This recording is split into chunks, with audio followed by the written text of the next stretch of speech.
Fala agora sobre o triênio 26-28, que é justamente o período no qual o novo presidente vai fazer essa gestão, e muito provavelmente, talvez o último presidente antes da SAF, né? O próximo triênio vai ser, de fato, um dos mais importantes da história do clube, como o senhor falou já sobre Arena Barradão. Tira esse senhor aí que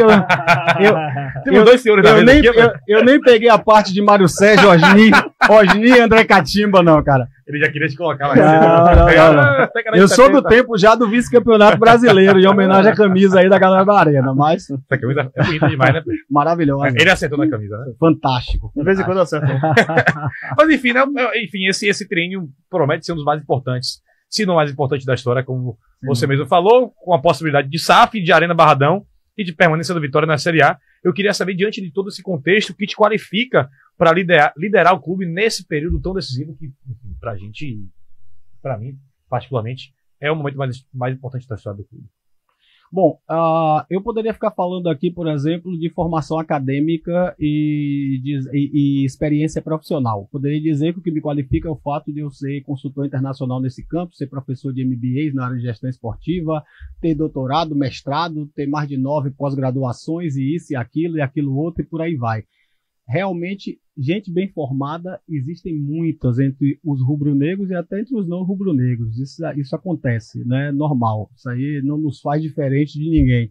Eu poderia ficar falando aqui do fato de ser um rubro-negro raiz, com vivência da arquibancada, extremamente identificado com o clube, que viveu vários momentos da vida do clube, independente de quem dirigisse este clube. Mas nós temos aí muitos apaixonados e isso faria de qualquer um de nós elegível a liderar a transformação que o Vitória precisa. Se fosse só isso. Eu poderia falar da experiência profissional, quer no campo de gestão organizacional no sentido lato, quer no campo de desporto e performance. Mas outros rubro-negros também têm. Agora, a junção desses três fatores de formação, experiência, preparo, na verdade, identificação do clube, eu acho que me credencia não a fazer, como às vezes é dito, né? Eu vejo muitas pessoas muitos dirigentes, principalmente, colocando as coisas na primeira pessoa, né? Outro dia eu vi o presidente do Vitória falando, eu fiz isso, eu fiz aquilo, eu contratei não sei quem,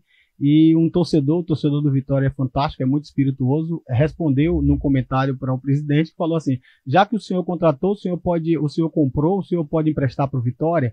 Então, porque é absurdo, né? Às vezes o nível de arrogância que o futebol, o futebol misturado com a política, com a mentalidade da política, ele sobe a cabeça das pessoas e vira um nível de arrogância e prepotência que a gente não consegue entender. Então, eu não seria arrogante e prepotente de dizer que vou fazer, mas eu consigo conectar as inteligências dos rubro-negros. Os melhores rubro-negros hoje, talvez os mais preparados e os mais devotados à causa do Vitória, de transformar o Vitória naquilo que ele nasceu para ser, uma das maiores potências do continente, talvez nenhum de nós, mesmo vocês que vivem o clube todo dia, talvez a gente ainda nem conheça, porque eles não se sentem sequer à vontade de chegar perto do clube, porque quem tenta ajudar muitas vezes ou é ignorado ou é agredido no Esporte do Vitória, ou é atacado, ou é ofendido. Então, infelizmente, esse é o cenário. O que eu quero é criar um Vitória com humildade intelectual, ou seja, disposto a aprender com quem sabe aquilo que ainda nos falte como instituição, e aquilo que falta a mim, porque realmente eu preciso aprender muito ainda. Um Vitória com generosidade, um Vitória que consiga entregar e oferecer, né, continuar oferecendo para o seu território e para o mercado baiano aquilo que ele tem de sobra, que é essa identidade, mas um Vitória principalmente que ele seja líder dos seus processos. Ou seja, quem pegar o Vitória a partir de agora vai pegar um dos piores Vitórias da história, apesar das negativas aí, não importa em que divisão, e espero muito e acredito que será na Série A, mas nós temos uma bomba relógio trabalhista montada com mais de 130 contratações em uma única gestão. Então essa bomba relógio trabalhista ela vai estourar em algum momento. Nós temos uma rolagem de orçamentos não cumpridos ano a ano. Em todo momento, as receitas são superdimensionadas e não são realizadas, e as despesas são subdimensionadas. Chega em setembro, nós temos que escutar algo desse tipo. É porque dívidas do passado têm parcelamentos, como se os parcelamentos já não estivessem contemplados dentro do orçamento. Então, os problemas são de planejamento e são de execução ao mesmo tempo.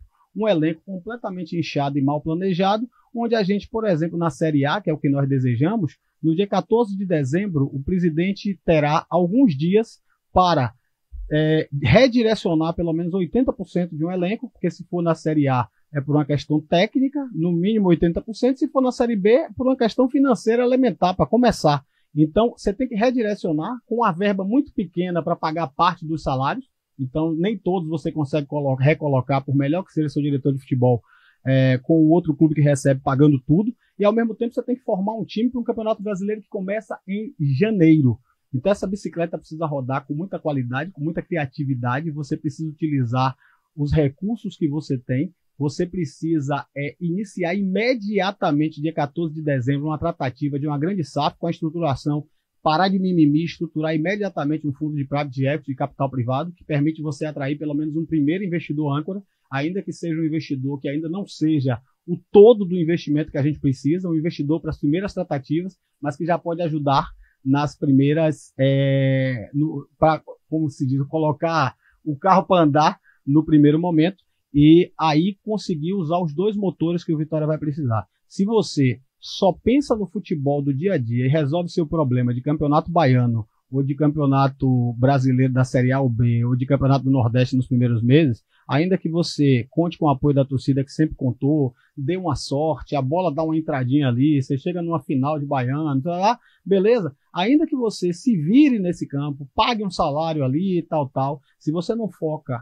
imediatamente num processo de SAF, nós vamos continuar nesse voo de pavão. Ganha uma partida, chega numa final, aí chega o presidente naquela bravata, que é sempre assim, não estou falando desse presidente não, estou falando da maioria dos cartolas, são quase todos assim, é isso aí, eu sou o melhor, o Tostão ganhou do milhão, e aí você aparece, é o melhor de todos os tempos, o Vitória vive de melhor de todos os tempos, é incrível, todos que entram em SAF são os melhores de todos os tempos, e é incrível como a gente vive entre, eu acredito para não cair e vamos subir, negou, depois que já caiu. Então, que os melhores de todos os tempos é esse que nos prometeram tudo e nos entregaram essa história recente do Vitória. Então, você pode até resolver o problema de curto prazo, mas se você não focar numa SAF potente, você não muda o clube de patamar. E isso é possível e necessário. Mas, ao mesmo tempo, se você foca numa SAF potente e esquece que, como diriam os antigos, todo dia dá meio-dia e dá a hora do almoço, esquece que tem salário, e o salário de janeiro já é final de dezembro para você estar pagando, início de janeiro, esquece muitas vezes que você tem que montar um time já para o início de janeiro com pouquíssimo tempo, a bicicleta também não anda. Então, duas grandes unidades estratégicas de negócio, uma para diagnosticar os grandes problemas da instituição, fazer a maior auditoria da história do Vitória real, sem nenhuma caça às bruxas, mas que feche as torneiras do que está acontecendo hoje no Esporte Clube Vitória, revise todos os contratos sob todas as perspectivas, dentro do Esporte Clube Vitória e principalmente foco absoluto na profissionalização do futebol, onde sobrenome e indicação política não passe a valer mais no Esporte Clube Vitória, onde o que tem que valer, na verdade, é currículo, identidade, pertencimento, experiência, e essa é a perspectiva. Nós vamos precisar ter talvez a melhor diretoria de futebol que nós já tivemos na história, e sem nenhum dos vícios históricos que acompanham a maioria dos que orbitam em torno do futebol, porque o desafio vai ser gigantesco e o perfil envolve saber trabalhar com recursos muito limitados, tirar muito de muito pouco, mas ter uma visão de abundância e não de escassez, ter uma visão de executivo top de linha, porque o que vai atrair um grande executivo de futebol e uma grande estrutura de futebol profissional não é o Vitória do presente, porque o Vitória do presente não consegue competir com nenhum dos perfis que nós estamos mirando, que estão todos muito bem empregados. Mas o desafio do presente, de pregar um clube que precisa ressurgir, e a possibilidade de participar do movimento da criação de uma das maiores e melhores SAFs do novo ciclo de investimento do futebol brasileiro, isso vai fazer com que a gente consiga, com certeza.